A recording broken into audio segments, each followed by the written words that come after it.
Guys, this Preet Vishwas, you are watching Preet Studio. तो आज के वीडियो में बात करने वाले हैं Redmi 9 Prime के बारे में, जो कि हाल ही में Redmi ने इंडिया में लॉन्च किया। लेकिन इससे पहले ग्लोबली देखा जाए तो Redmi 9 के रूप में ये फ़ोन पहले भी आ चुका है ग्लोबली, लेकिन ये नाम चेंज करके इंडिया में फिर से लॉन्च कर दिया इसने। तो ये ऐसे ही करता आ रहा है। तो आजकल इसके काम थोड़े ढंग के नहीं लग रहे मुझे Redmi के। और ये पोको का भी पोको के रूप में लॉन्च कर देता है, कभी नाम चेंज करके ये Redmi कर देता है, कभी Xiaomi कर देता है। तो ये नाम बदली वाला गेम चल रहा है इसका, ठीक है। तो आज हम देखने वाले Redmi 9 Prime के बारे में, जो कि ग्लोबली देखा जाए तो Redmi 9 के रूप में आता है। लेकिन यहाँ पर इंडिया में सबसे अच्छी बात ये है कि 10,000 के अंदर में ये लॉन्च किया है। तो क्या क्या इसके स्पेसिफिकेशन है, कैसे ये होने वाला है फ़ोन, उसके बारे में हम बात करने वाले हैं। तो चैनल पर नए हैं तो चैनल को सब्सक्राइब कर लीजिए और साथ ही साथ बेल आइकन को भी दबा दीजिए, ताकि हम जो भी अपडेट डालें आप तक पहुंच सके सबसे पहले, ठीक है। इससे पहले मैंने पिछली वीडियो में जो पोल डाला था, तो पोल मैंने एक क्वेश्चन पूछा था, जो था कि आप कौन सा प्रोसेसर वाला लैपटॉप यूज़ करते हैं या कंप्यूटर यूज़ करते हैं। तो बहुत सारे लोगों ने वोट डाले, तो जो मैंने डाले थे ऑप्शन, तो इंटेल i3 20% लोग यूज़ करते हैं, इंटेल i5 53% लोग यूज़ करते हैं, और इंटेल का जो i7 है वो 7% यूज़ करते हैं, और जो एप्पल है वो 20% लोग यूज़ करते हैं। तो आज के पोल हम रखते हैं कि आप कौन से ब्रांड का फ़ोन यूज़ करते हैं, ठीक है। तो आप जाइए वोट कीजिए, और अगले वीडियो में हम बात करेंगे कितने लोगों ने वोटिंग की है, ठीक है।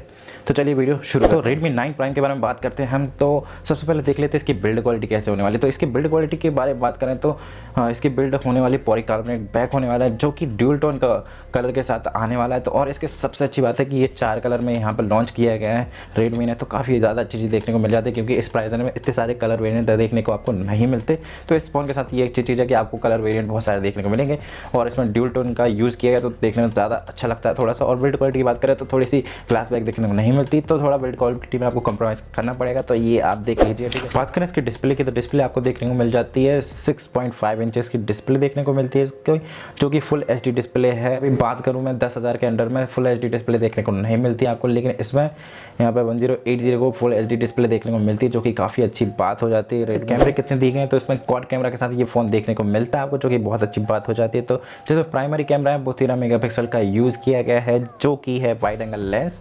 और दूसरा कैमरा की बात करूँ तो ये 8 मेगापिक्सल का अल्ट्रा वाइड एंगल लेंस है। और तीसरा कैमरा यहाँ पर दिया गया है 5 मेगापिक्सल का मैक्रो लेंस, और 2 मेगापिक्सल का आपको डेप्थ सेंसर देखने को मिल जाता है। तो कैमरा वाइज तो ठीक ठाक है, और 13 मेगापिक्सल का ज़्यादा थोड़ा छोटा दिया कैमरा, लेकिन फ़ोटोज़ अच्छी आनी चाहिए आपको। बस कैमरा का नंबर से कुछ नहीं होता, बट फ़ोटो अच्छी आनी चाहिए, ठीक है। फ्रंट सेल्फी कैमरे में आपको 8 मेगापिक्सल का आपको सेल्फी कैमरा देखने को मिल जाता है, जो कि ठीक ठाक काम कर लेगा, ठीक है। बात कर लेते हैं इसकी डिज़ाइन की। तो डिज़ाइन आपको बहुत सही देखने को मिल जाता है। इसका डिज़ाइन आपको ड्यूल टोन कलर के साथ देखने को मिलता है, जो कि काफ़ी ज़्यादा अच्छा लगेगा देखने को। और कलर वेरिएंट भी काफ़ी ज़्यादा सही दिए हैं, 4 कलर के साथ ये आएगा फ़ोन। तो आप देख लीजिए आपको कौन सा प्रेफर होता है, तो उस हिसाब से आप खरीद सकते हैं। और 10,000 की रेंज में ये फ़ोन तो काफ़ी ज़्यादा अच्छा रहेगा, ठीक है। ज़्यादा ऑप्शन, ज़्यादा कलर। बात करें इसकी बैटरी की, तो बैटरी आपको देखने को मिल जाती है 5020 की mAh की बैटरी देखने को मिल जाती है, जो कि काफ़ी ज़्यादा बड़ी बैटरी देखने को मिलती है। और तो जिसका बैटरी बैकअप आपको 185 आवर्स का देखने को मिल जाता है स्टैंड बाय टाइम। और आप इसको कॉलिंग टाइम इसका 31 आवर्स का दिया गया है, और 19 आवर्स का आपको नेविगेशन दिया गया है, ठीक है। और वीडियो प्लेबैक टाइम जो दिया गया है वो आपको 19 घंटे का दिया गया है। इसकी बैटरी लाइफ के बारे में। और बात करें इसके चार्जर की, तो चार्जर आपको 18 वाट का फास्ट चार्जर का सपोर्ट देखने को मिल जाता है आपको, लेकिन आउट ऑफ द बॉक्स इसमें 10 वाट का चार्जर दिया गया है, जो कि नेगेटिव पॉइंट है। तो पता नहीं Xiaomi Redmi क्यों करता है ऐसा, डब्बे में कुछ और दे देता है, फ़ोन में कुछ और दे देता है। तो ये मेरी शिकायत है Redmi से, तो इसको सुधारें जल्दी। बात करें इसके प्रोटेक्शन में क्या क्या दिया गया, तो आपको गोरिल्ला ग्लास 3 की प्रोटेक्शन देखने को मिल जाती है ग्लास में, और PTY की कोटिंग भी दी गई है। तो हल्के फुल्के चीटे कुत्ते हो रहे हैं, जो कि स्प्लैश प्रूफ है, तो थोड़े बहुत चीटें आपको फ़ोन में झेल सकता है आपका फ़ोन।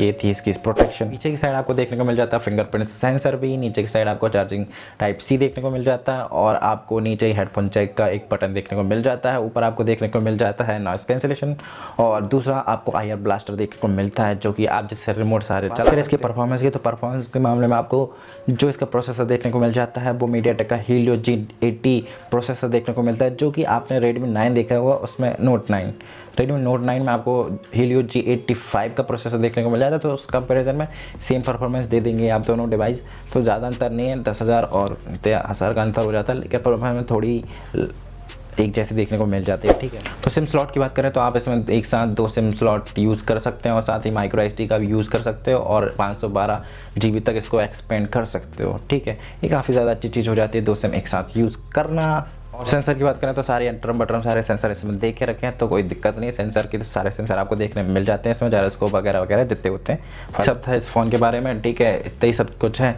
तो फ़ोन तो काफ़ी अच्छा 10,000 की रेंज में अगर लोगे फ़ोन तो काफ़ी ज़्यादा अच्छा फ़ोन निकल के आता है, क्योंकि 10,000 की रेंज में अभी ऐसा कोई फ़ोन नहीं है जो कि आप परचेज़ करने के लिए मैं बोलूँ या फिर कोई अच्छा फ़ोन हो। तो ये काफ़ी ज़्यादा डिसेंट फ़ोन लगा मुझे प्राइस रेंज के हिसाब से, क्योंकि फुल एचडी डिस्प्ले देखने को मिल रही है इसमें, क्योंकि अभी तक जो फ़ोन है उसमें फुल एचडी की डिस्प्ले देखने को नहीं मिलती है। और प्रोसेसर भी आपको काफ़ी ज़्यादा अच्छा देखने को मिल जाता है हीलियो का G80 प्रोसेसर, जो कि गेमिंग भी आप अच्छे से कर पाओगे, ठीक है। और कैमरा भी अच्छा है, डिसेंट सा कैमरा है, लेकिन जो कैमरा है जो सेल्फी का वो 8 मेगापिक्सल का कैमरा है, तो काफ़ी थोड़ा सा कम है, थोड़ा सा ज़्यादा नहीं, बस कैमरा की फ़ोटोज़ अच्छी आ जानी चाहिए। बाकी नंबर में क्या रखा है, ठीक है, सारी चीज़ें तो अच्छी देखे रखें, लेकिन हर फ़ोन परफेक्ट नहीं होता, तो कुछ प्रॉन्स भी हैं कुछ कॉन्स भी हैं इसके।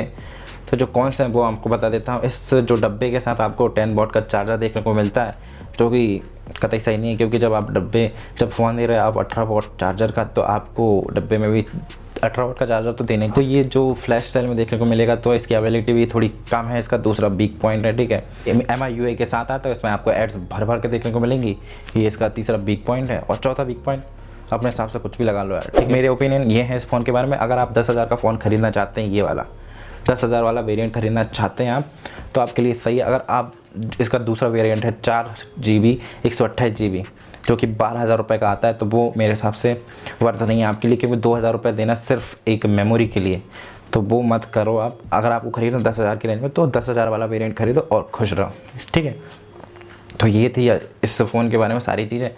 तो वीडियो अच्छी लगी तो लाइक कर देना, और मिलते हैं अगली बार नए वीडियो के साथ, ठीक है। Bye, good day. और नए हो तो सब्सक्राइब कर देना, लाइक कर देना वीडियो, शेयर कर देना लोगों के साथ। बाय बाय, तब तक मिलते हैं, बाय, जय हिंद।